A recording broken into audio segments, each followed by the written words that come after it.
Model 18, getting zen with my beta. Back in the workshop. Been a while since we did a video. It's time to do the service on my shock. So why am I showing you the pipe? Well, I took the pipe off to get to the shock, and I noticed there was two-stroke oil all over the inside of my box, like it had been sprayed all over there. Just nasty stuff. Well, it turns out that, and you can see it right there, there's a split or a leak. Weld didn't take, so it's been the exhaust pipe's been leaking right there, the muffler.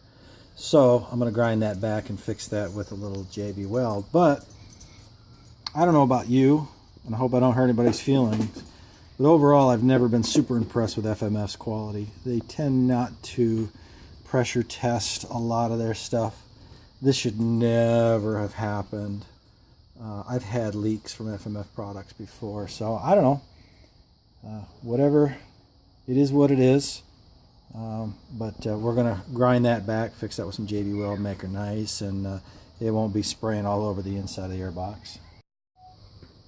Alright, I've got the crack all ground back a little bit, cleaned it. Now I'm going to mix up some JB Weld, put it in there, and we'll see how long that works.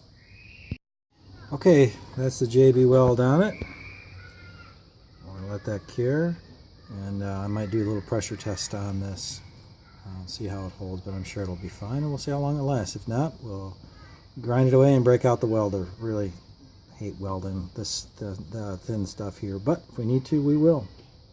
Thanks much. Make sure you subscribe. We're coming up on our 1-year anniversary of owning a Beta 300RR.